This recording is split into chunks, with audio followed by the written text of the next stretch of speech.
तो फिल्म की शुरुआत होती है और हमें एक लैब दिखाया जाता है जहाँ पर प्लांट पौधों को उगाने का काम किया जाता था। यहाँ पर ये लोग जितने भी पौधे उगाते थे उनमें अलग ही किस्म की खुशबू हुआ करती थी। फिर हमें एक साइंटिस्ट एलिस दिखाई जाती है जो अपने हेड को बता रही थी कि हमारी बॉडी जिसमें एक खास किस्म का हार्मोन पाया जाता है। जब हम किसी के गले लगते हैं या उन्हें प्यार करते हैं तो उस वक्त हमारा जिस्म वो हार्मोन्स बनाता है जिन्हें हैप्पी हार्मोन्स भी कह सकते हैं। मिसाल के तौर पर एक बच्चा जब रो रहा होता है तो उसे अगर उसकी मॉम के पास ले जाया जाए तो वह चुप हो जाएगा और खुशी महसूस करेगा और तभी ये हैप्पी हार्मोन्स पैदा होंगे। मगर इसके अलावा मैंने इन सब चीजों को सामने रखते हुए एक खास किस्म का फ्लावर फूल उगाया है। उसे हम हैप्पी फ्लावर भी कह सकते हैं। जो भी उसके स्मेल को सूंघेगा वो खुशी महसूस करेगा। और अगर हम इन फूलों को उगाना चाहते हैं तो हमें प्यार से सब करना होगा तभी ये फूल बढ़ेंगे। हमें इसे धूप बारिश हर चीज से बचाना है तभी ये खिलेंगे और हमें खुशी देंगे। यहाँ पर बाकी के जितने भी साइंटिस्ट थे सब एलिस के कारनामों से जल रहे थे। मगर यहाँ पर जो इसका हेड था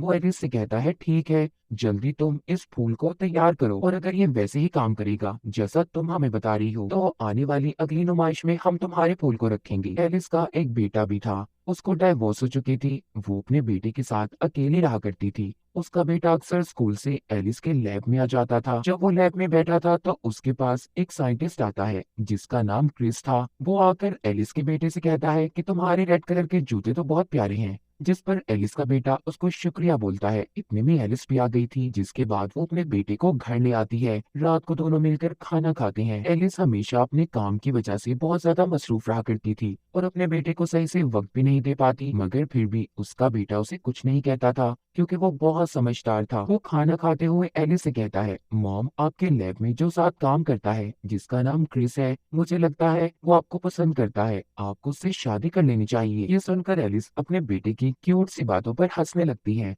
कहती है कि बेटा अभी तुम इतने बड़े नहीं हुए कि अपनी मॉम की जिंदगी के बारे में फैसला करो। इसके बाद हमें लैब का सीन दिखाया जाता है। एक ओल्ड लेडी साइंटिस्ट जिसका नाम बेला था वो लैब में काम क्या करती थी। उसके पास एक डॉग भी था जिसको अक्सर वो अपने साथ रखती। यहाँ पर सभी साइंटिस्ट के पास लैब का एक्सेस था यानी कि वो जब चाहे लैब में आ सकते थे और जब चाहे लैब से जा सकते थे। ये कह लें कि लैब को खोलने का कार्ड मगर बेला के पास नहीं होता। तब यहाँ पर दूसरा साइंटिस्ट आता है और लैब को खोल देता है। बेला और उसके 7 साइंटिस्ट मिलकर दरअसल ब्लू फ्लावर्स नीले फूलों पर रिसर्च कर रहे थे। दूसरी तरफ एलिस और क्रिस हैप्पी फ्लावर्स पर रिसर्च कर रहे थे जिनके बारे में एलिस ने शुरू में बताया था। क्रिस यहाँ पर एलिस को खाने पर साथ जाने का बोलता है मगर वो उसे मना कर देती है। कहती है नहीं मैं नहीं आ सकती। देखो हम बहुत अच्छे दोस्त हैं। इससे आगे मैं कुछ नहीं चाहती और तुम जो भी सोचते हो अपने दिमाग से सब बातें निकाल दो। घर में एलिस का बेटा उसके पास एक फिश टैंक रखा हुआ था जिसमें वो चींटियां पाला करता था। ये कह लें कि ये उसकी हॉबी थी मशगला था उसका। वो ज्यादातर अपना वक्त घर पर अकेले ही गुजारता था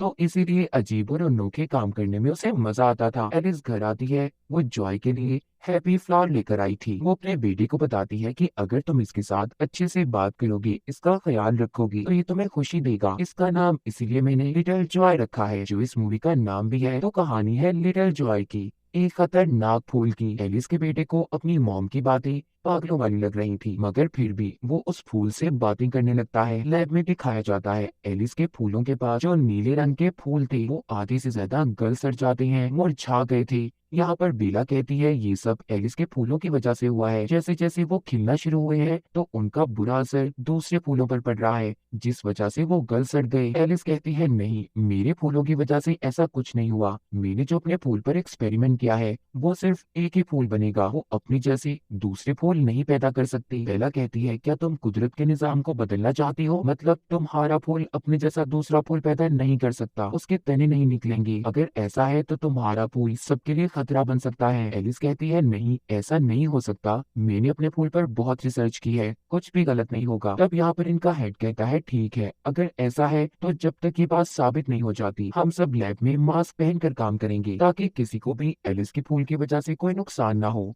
अब उसी शाम जितने भी नीले रंग के फूल थे सभी मुरझाकर मर जाते हैं। ये देखकर बेला परेशान हो जाती है क्योंकि उसकी तो सारी मेहनत और रिसर्च बेकार हो गई थी। तभी वो देखती है उसका डॉग गायब है। उसे लग रहा था कि कहीं वो लैब में न रह गया हो इसीलिए वो क्रिस को अपने डॉग को ढूंढने लैब में भेजती है क्योंकि जैसे हमें पता है कि बेला के पास तो लैब की चाबियां ही नहीं थी। अब क्रिस जब लैब में जाता है तो बेला के डॉग ने उस पर छलांग लगा दी थी और गलती से वो एलिस के फूलों पर गिर जाता है। उसने उनकी खुशबू को सूंघ लिया था और फिर चीखने लगता है। अब वो डॉग को तो लेकर बाहर आ गया था और दोबारा से एलिस को खाने पर जाने का कहता है। इस बार एलिस मान गई थी। क्रिस जो कि खामोश और डरा सहमा हुआ रहा करता था, मगर अब ऐसा बिल्कुल भी नहीं था। वो बिल्कुल बदल चुका था। अब तो बात करते हुए ना वो शर्मा रहा था और ना ही हिचकिचाहट महसूस करता है, और ये सब कुछ उसके साथ उन फूलों को सूंघने की वजह से हो रहा था। उधर लैब में बेला का डॉग उस पर भौंक रहा था और उसे काटने की भी कोशिश करता है। बेला बहुत ज्यादा घबरा जाती है क्योंकि उसके डॉग ने कभी ऐसा नहीं किया था। एलिस उससे कहती है, फिक्र नहीं करो, तुम्हारा डॉग जल्दी ठीक हो जाएगा।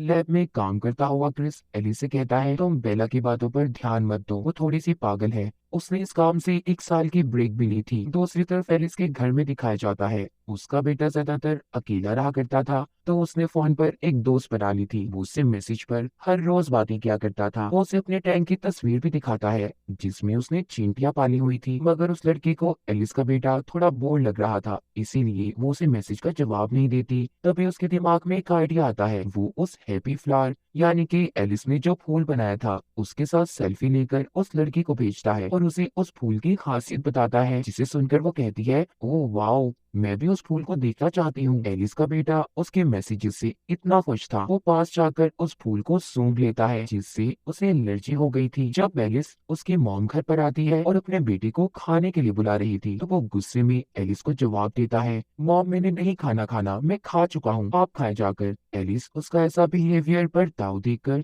थोड़ा परेशान हो जाती है क्योंकि उसके बेटे ने कभी भी उससे ऐसी बात नहीं की थी। तभी उसके दरवाजे की बेल बजती है। बाहर बेला थी। एलिस उसे देखकर थोड़ा परेशान हो गई थी क्योंकि क्रिस ने इसे बताया था कि वो थोड़ी सी पागल है। खैर एलिस उसे अपने घर अंदर आने का बोलती है। वो एलिस को बताती है कि मेरा डॉग मेरे बच्चे की तरह है, उसका बर्ताव कभी ऐसा नहीं हुआ जैसा आज वो पागलों की तरह कर रहा था। मुझे लगता है उसके साथ ये सब तब से हुआ है जब से उसने तुम्हारे फूल को सूंघा है। वो अपनी किताब दिखाते हुए एलिस को बताती है, देखो हमारे नाक के ऊपर वाले हिस्से में दिमाग का एक हिस्सा होता है जो हमारे मूड को अच्छा या बुरा रखता है। जैसे कि हम कुछ अच्छा सूंघते हैं, कोई खास किस्म की खुशबू, तो हमें खुशी महसूस होती है। तुम्हारा पौधा इन्फेक्शन फैला रहा है। एलिस कहती है, नहीं ऐसा नहीं है, मैं जानती हूँ आप ये सब जानबूझकर कर रही हैं, आप मेरी रिसर्च को बर्बाद करना चाहती हैं। वो कहती है, नहीं ऐसा नहीं है, और तुम क्रिस को ही देख लो जो तुम्हारी टीम में काम करता है। वो पहले कितना खामोश रहा करता था, अब कितना बदल चुका है। और अगर तुमने मेरे समझाने के बाद भी इन फूलों की प्रोडक्शन को ना रोका, बहुत कुछ गलत हो सकता है। फिर सारा इल्जाम तुम पर आएगा एलिस, सब तुमसे सवाल करेंगे। बेला तो इतनी बात समझाकर चली गई थी।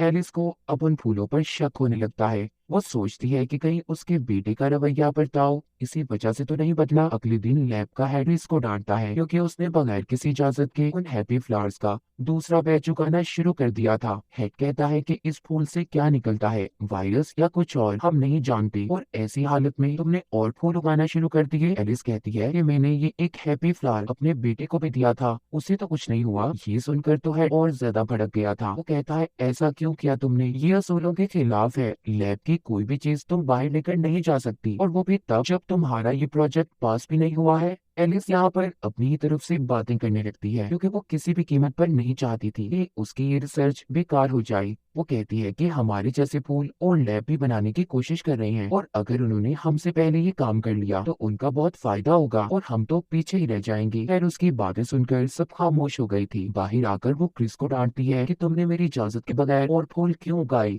वो कहता है कि मैं भी तो अपने लैब का और सबका फायदा सोच रहा हूँ, तुम्हारी तरह। एलिस जब घर आती है तो उसका हस्बैंड अपने बेटे को छोड़ने घर आया था। दरअसल उसका बेटा अपने डैड के साथ कुछ दिन के लिए रहने के लिए गया हुआ था। एलिस का हस्बैंड कहता है, मुझे लगता है कि तुम मेरे बेटे का ठीक से ख्याल नहीं रखती हो और सारा दिन अपनी रिसर्च में गुजार देती हो। वो बिल्कुल बदल चुका है, वो तो मुझे मेरा बेटा ही नहीं लग रहा। एलिस अब सोचने लगी थी कि क्या वाकई ही उसके बेटे पर इस फूल को सूंघने की वजह से ऐसा असर हुआ है। खैर अगले दिन लैब में दिखाया जाता है एलिस उन सब लोगों की वीडियोस देख रही थी जिन पर इस फूल को टेस्ट किया गया था। एक लड़की अपने इंटरव्यू में बताती है कि उस फूल को सूंघकर मैं बहुत अच्छा महसूस कर रही हूँ, ऐसा लगता है कि मैं बड़ी हो गई हूँ, हर फैसले अपने खुद कर सकती हूँ। उस लड़की की मॉम कहती है कि ये अपने आप को कुछ ज्यादा ही बड़ा महसूस कर रही है। वो बताती है कि मेरी बेटी पहले ऐसी बिल्कुल भी नहीं थी, और इसी बीच वीडियो कट हो जाती है। ये सब बातें सुनकर एलिस परेशान हो गई थी। वो घर आकर सोचने लगी थी। वो सोचती है क्या मेरा बेटा, बेला का डॉग और क्रिस सब इस फूल की वजह से बदले हैं, या मेरे हस्बैंड की बात सच है जो उसने मेरे बेटे के बारे में कही। रात को एलिस जब सो रही थी तो उसका बेटा उसके पास से लैब की चाबियां चुराकर अपनी दोस्त के साथ लैब के अंदर आ गया था। वो जानता था कि जिस टाइम वो जा रहा है उस टाइम कैमरा उन फूलों पर नहीं होगा। वो अपनी दोस्त को लैब के अंदर ले गया था और अंदर जाकर दोनों उन फूलों को सूंघने लगते हैं, जिससे उनके अंदर बड़े होने की फीलिंग्स आ गई थी। वो खुद को समझ रहे थे कि वो बहुत ज्यादा बड़े हो चुके हैं, मगर अचानक से कैमरे का रुख इनकी तरफ हो जाता है। वो दोनों एक टेबल के नीचे छुप गए थे। अगली सुबह जब लैब की वीडियो देखी जा रही थी तो एलिस और उसकी टीम देखती है कि एक फूल गायब है। तभी एलिस की नजर वीडियो में रेड कलर के जूतों पर पड़ती है। वो समझ गई थी कि फूल यहाँ से उसके बेटे ने चुराया है। वहाँ पर बेला उसको पेन ड्राइव देती है जिसमें उन लोगों की वो सारी वीडियोस थी जिन पर इस फूल को टेस्ट किया गया था। बेला कहती है देखो इस वीडियो को पूरा देखना, अभी भी देर नहीं हुई। एलिस जब उन वीडियोस को देखती है तो उसे पता चलता है कि वो लोग तो उन हैप्पी फ्लावर्स के बारे में अच्छा बोल रहे थे जिन पर उसे टेस्ट किया गया था, मगर उनके घर वाले बताते हैं कि उस फूल को सूंघने के बाद इनका बिहेवियर बर्ताव बिल्कुल बदल चुका है। इसी बीच एलिस देखती है कि उसका बेटा अपने दोस्त को घर ले आया था और अपने कमरे में ले जाता है। एलिस जब उसके कमरे में जाती है तो वो लड़की कहती है कि हम यहाँ पर पढ़ाई करने वाले हैं। वो बिल्कुल ऐसे बात कर रही थी जैसे कोई बड़ी उम्र की लड़की बात कर रही हो। वो उन दोनों को खाने पर बुलाती है। खाना खाते हुए एलिस अपने बेटे से पूछती है कि उस दिन तुम लैब में क्यों गए थे। इस बात पर उसका बेटा जवाब देता है जाहिर है आपको तो टाइम नहीं मिलता मेरे लिए। वो एलिस से बहुत उखड़ा उखड़ा लग रहा था। वो कहता है कि इसलिए मैंने ये फैसला किया है कि अब मैं अपने डैड के पास रहूंगा। वो अपने दोस्त को लेकर जाने लगता है। जब एलिस उसको रोक रही थी तो वो अपनी मॉम को धक्का देता है जिससे एलिस की नाक से खून आने लगा था। वो कहता है ओ मॉम आपको चोट लग गई है, मैं अभी प्लास्टर लेकर आता हूँ। एलिस देखती है कि उसका बेटा और उसकी दोस्त दोनों खड़े उस फूल से बातें कर रही हैं और उसे सूंघते भी हैं। ऐसा लग रहा था कि जैसे उन्हें उसका नशा हो गया हो। एलिस टैंक को भी देखती है जिसमें सब चींटियां मर चुकी थी। अगले दिन लैब में क्रिस बेला से लड़ रहा था। वो कहता है कि तुमने कुछ सैंपल्स को खत्म किया। बेला कहती है ऐसा कुछ नहीं है, मैं कई सालों से इस लैब में काम कर रही हूँ। जो सैंपल्स ठीक नहीं होते वो खुद ही खत्म हो जाते हैं। एलिस क्रिस को बताती है कि शायद बेला का कहना ठीक था, मुझे इन फूलों की प्रोडक्शन को रोक देना चाहिए। कुदरत का ये निजाम है कि हर चीज रिप्रोड्यूस करती है, यानी कि दोबारा अपने जैसी चीज पैदा करती है। मगर मैंने उन फूलों की प्रोडक्शन को रोक दिया जिस वजह से वो फूल इंसानों को अपना गुलाम बना रहे हैं, जो इंसानों के जरिए अपनी ख्वाहिशात पूरी कर रही हैं। जो भी उसे सुनता है पागल हो जाता है। मेरा बेटा बड़ी आदमियों की तरह बात करने लगा है, मुझे इस चीज को यहीं पर रोक देना चाहिए। क्रिस कहता है नहीं ऐसा नहीं है बिल्कुल भी। बेला को तो तुम जानती हो, वो पागलों की तरह बातें करती है और तुम्हारा बेटा वैसे भी बड़ा हो रहा है तभी ऐसी बातें करता होगा, और तुम उसके साथ वक्त भी तो नहीं गुजारती। ये बातें सुनकर एलिस अपने बेटे के साथ अब वक्त गुजारने का सोचती है। जब वो उसे स्कूल से ला रही थी तो कहती है इस वीकेंड पर हम कहीं घूमने चलेंगे, जिस पर उसका बेटा कहता है नहीं मैं अपने दोस्तों के साथ जाऊंगा और मैं कोई छोटा बच्चा नहीं हूँ जो आपके साथ घूमने जाऊं। ये सब बातें सुनकर तो एलिस का यकीन अब पक्का हो चुका था। लैब में एक जूनियर साइंटिस्ट जो लैब की देखभाल किया करता था वो आकर बेला को बताता है कि मेरी दोस्त का एक्सीडेंट हो गया है, तो आज रात के लिए आप इस लैब का ख्याल रखें। वो बेला को चाबियां देकर चला जाता है। रात को बेला जब वो नेलिस के फूलों को पानी दे रही थी तो कई सारे फूल खिलने लगे थे। फूलों की खुशबू हर तरफ फैल चुकी थी। बेला ने नाक पर मास्क पहना हुआ था। वो जल्दी से बाहर जाने की कोशिश करती है मगर नहीं जा पाती। सुबह को दिखाया जाता है कि एलिस जब लैब में आती है तो बेला उससे बहुत ज्यादा हंसकर बातें कर रही थी। वो कहती है ओ सॉरी एलिस, मैंने तुम्हारे फूलों को बुरा भला कहा, दरअसल मुझे दिमागी कमजोरी है ना, बस इस वजह से ऐसा हो गया। असल में तो उनमें कोई खराबी नहीं है, मैं उन फूलों की वजह से बहुत खुश हूँ। तुमने सही उनका नाम रखा है हैप्पी फ्लावर्स। एलिस को उसकी बातें सुनकर यकीन हो चुका था कि वो फूल कोई खुशी नहीं देता बल्कि इंसान के दिमाग को उलट पलट कर रख देता है। एलिस अब एक दिमाग के डॉक्टर के पास जाती है जहाँ पर वो उसे अपने बारे में और अपने बेटे के बारे में बताती है। डॉक्टर कहती है कि नहीं ऐसा नहीं है, वो एक फूल ऐसा कैसे कर सकता है, तुम्हारा बेटा बड़ा हो रहा है इसीलिए उसका बर्ताव तुम्हारे साथ बदला बदला है, तुम टेंशन नहीं लो सब ठीक हो जाएगा। एलिस जब घर आती है तो देखती है क्रिस उसके घर पर था जहाँ पर उसका बेटा और उसकी दोस्त भी थी। वो तीनों बैठे एक साथ बातें कर रही थी। एलिस क्रिस से कहती है कि तुम मेरी गैर मौजूदगी में मेरे घर क्यों आए। दरअसल इन तीनों ने उस फूल को सूंघा हुआ था एलिस क्रिस को जाने का कहती है। जाते हुए वो एलिस को बताता है सब कुछ ठीक है, सब नॉर्मल है, सिर्फ तुम पागल हो रही हो। एलिस अब सोचने लगी थी, क्या वाकई मैं पागल तो नहीं हो रही।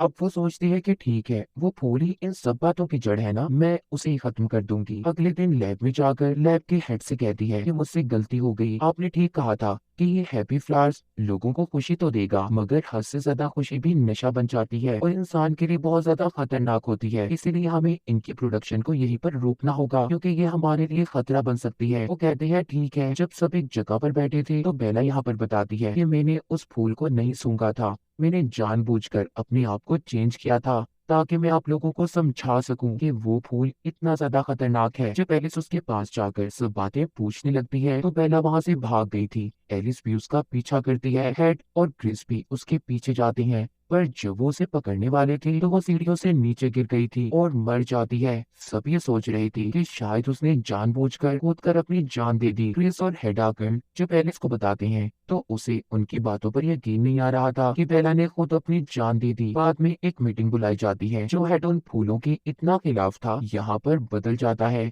वो कहता है उन फूलों की वजह से बेला की मौत नहीं हुई, मैंने खुद उन्हें सूंघा है और बहुत खुशी महसूस कर रहा हूँ और हमें जल्दी उसे नुमाइश के लिए तैयार करना होगा। ये सब बातें सुनकर एलिस हैरान हो गई थी। वो जान चुकी थी कि सब उस फूल के नशे में है। वो रात को जाकर वहाँ का टेम्परेचर कम करती है जहाँ पर फूलों को रखा गया था। जब क्रिस आकर उससे चाबियां मांगता है ताकि वो टेम्परेचर को तेज कर सके, मगर एलिस उसे चाबियां देने से मना कर देती है। तभी वो चाबियां छीनने की कोशिश करता है और उसके सर में कुछ मारकर उसे बेहोश कर दिया था। वो टेम्परेचर को हाई कर देता है और जाते हुए उसने एलिस के मुंह से मास्क को भी हटा दिया था, जिससे टेम्परेचर हाई होने की वजह से वहाँ पर फूल खिलने लगते हैं। उनकी स्मेल हर जगह पर फैल गई थी और वो एलिस भी अब सूंघ लेती है। जब सुबह होती है तो हेड काफी खुश था। वो बताता है एलिस तुम्हारे फूल को नुमाइश में ले जाने की इजाजत मिल गई है। सब सोच रहे थे कि ये सुनकर एलिस खुश नहीं होगी, मगर वो भी खुश हो जाती है क्योंकि ये नहीं जानती थी कि उस फूल का नशा अब एलिस पर भी हो चुका था। उसने अपने बेटे को भी उसके डैड के पास छोड़ दिया था और आखिर में अपनी दिमाग की डॉक्टर के पास जाती है और कहती है कि आपने ठीक कहा था, सब कुछ ठीक हो चुका है। अब वो क्रिस के साथ भी घुल मिल चुकी थी। जाते हुए हम डॉक्टर के क्लिनिक में भी उस हैप्पी फ्लावर को देखते हैं। डॉक्टर का असिस्टेंट उसे सूंघ कर कहता है क्या फूल बनाया है आपकी कंपनी ने, दिल खुश हो गया, इतनी खुशी देता है, कभी सोचा नहीं था।